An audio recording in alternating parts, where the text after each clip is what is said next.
Birthday nga ngayon ni Ditche at hindi niya alam na meron akong hinandang sorpresa sa kanya. Wala nga siyang kaalam-alam na magkakaroon siya ngayon na 96, 97, 98, 99, 100!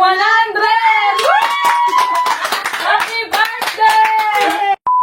For today's ganap nga, tama kayo ng rinig, birthday ni Ditche Bells ngayong araw. Ang alam niya nga ay simple celebration lang, kaya naman dumiretso na nga kami dito sa Papa Bongs. Mula kasi nung natuklasan namin na masasarap nga ang pagkain dito sa Papa Bongs, tuwing may okasyon nga umu-order kami ng mga pizza at mga plate na talaga namang pang pamilya na. Bago nga kami magpunta dito sa branch nila sa Santa Fe, ay tumawag na kami sa kanila at nagpa-reserve na nga kami ng 6 na pizza. Iba't iba nga ang mga flavor niyan at tuwing may okasyon yan, talaga ang inaabangan sa amin ng pamilya namin. Dahil hindi nga available dito yung malalaking spaghetti nila, nagpasama pa talaga ako kay Bebo na magpunta ng Robinson Pulilan para lang makabili ng spaghetti. Anak shoota, ganyan ka-special ang spaghetti ni Papa Bongs. Patapos na rugo ang birthday ni Ditche, ngayon pa lang kami kumukuha. Habang niluluto pa nga yung mga order namin, nagpasama muna ako kay Kabang Nas na bumili nga ng mga ano. Namili na nga rin kami ng mga paper plate at saka na rin ng mga baso. Sa pamilya kasi namin, Diyos ko, palaging may okasyon. Nagsabay-sabay pa mo sila ngayong September. Yun lang din naman yung inutos sa akin ni Angeline mapagmahal, kaya after nun, nagbayad na rin kami ni Kabang Nas. Makapagbayad na nga kami, dumiretso naman kami dito sa may Goldilocks para bilhan nga ng cake itong si Ditche. Actually, kaming tatlong magkakapatid, si Ditche, ako at si H2. Hindi talaga kami sanay na naghahanda kami tuwing may birthday. Yung mga bata pa kasi kami, talaga naman sobrang mahihain namin. Ewan ko nga kung ano nangyari sa akin ngayon.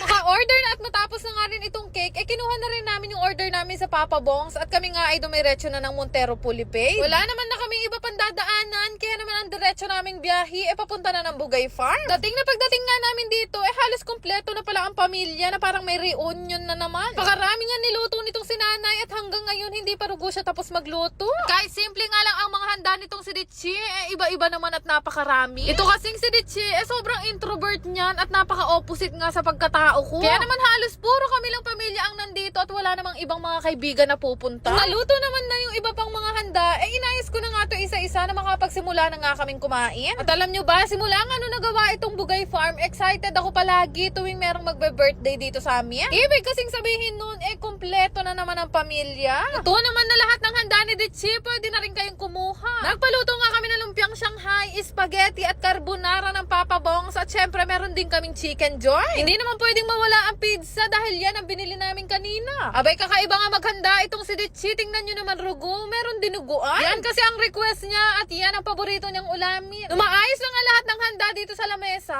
Syempre, tinawag muna namin birthday celebrants bago kami mangan. O diba, napakabilis ng taon. Parang kailan lang kakadibulang ni Ditche. Ngayon rugo, 19 years old na siya. Parang kailan nga lang hinahatid sundo pa namin siya nung high school siya. Yun nga ay college na siya at ang kinuha niyang course ay teacher. Loko.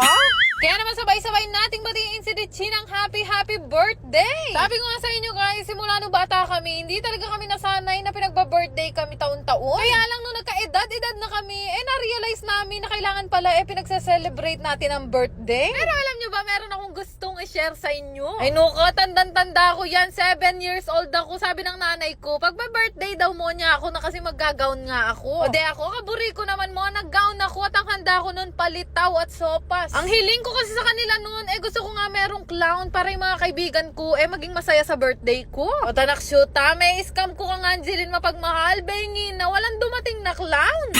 Ngayon ko lang din na-realize na yun pala ang unang scam sa buhay ko. Wala naman rugo ako makakarapat dahil hindi pa namin afford mag-rent ng clown nun. At ano naman kasi ang naisipan ko, magpakuha pa ng clown pa niya 5 ebo na la. Pero di bali, babawi na lang ako sa kasal namin ni Bebo. 7 clown ang kukunin ko, anak shoota. Kahapon nga nung birthday ni Ditche, wala nga kami naibigay na regalo sa kanya. Kaya naman ngayon kami babawi, nag-withdraw nga ako ng 100,000 pesos. Syempre, wala nga siya ka-idea dahil tapos na nga yung birthday niya kahapon. Ang pinoproblema na lang namin ngayon ni Bebo kung saan nga namin to ilalagay. Hahanap nga ako ng lumang lagayan at dito ko na lang siya ilalagay tapos tatabunan ko na lang ng mga pagkain. At dahil borbolin nga ako, akala niya niyan pinagtitripan lang namin siya. Happy birthday to you. Happy birthday to you. Happy birthday to you. Happy birthday. Happy birthday. Happy birthday to you. O diba? Sabi ko sa inyo, wala siyang ka-ideya sa mga pinagkagagawa namin. Nilagay ko na nga itong lumang lagayan at sabi niya sa akin, ano na naman daw bang trip ko na to? Natawa nga siya nung nakita niya itong Coco Crunch at Bear Brand. Pero mas lumaki yung ngiti niya nung nakita niya yung pera. Naksyuta. First time ko nga lang siya binigyan ng ganitong pera at syempre, hindi naman niya yung gagastusin araw-araw. Bali, ipapasok namin yan sa bangko niya para meron siyang allowance at bago siya maunahan ni Angeline mapagmahal. 2, 3, 4, 5, 6, 7, 8, 9, 10, 11, 30, 31, 32, 45, 46, 47, 48, 49, 50, 57, 89, 90, 86, 97, 98, 99, 100! Happy birthday! Kung sino pa sa inyo ang magbe-birthday dyan, magsi-comment na kayo. Naksyuta. Yan lang naman. Salamat!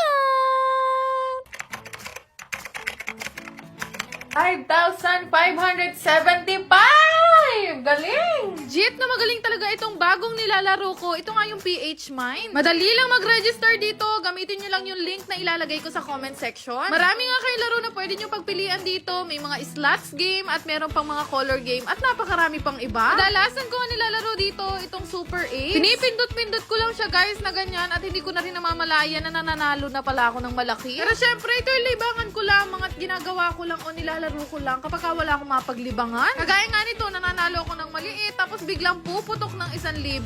Syempre guys, choice nyo rin yan kung magkano yung ibebet nyo. Mas malaking bet, syempre, mas malaki yung tama. Uy, 1,300! 2,500! 2,900! Lahat nga na magre-register sa link na ilalagay ko sa comment section ay magkakaroon sa akin ng ayuda. Go! Yan lang naman. Salamat!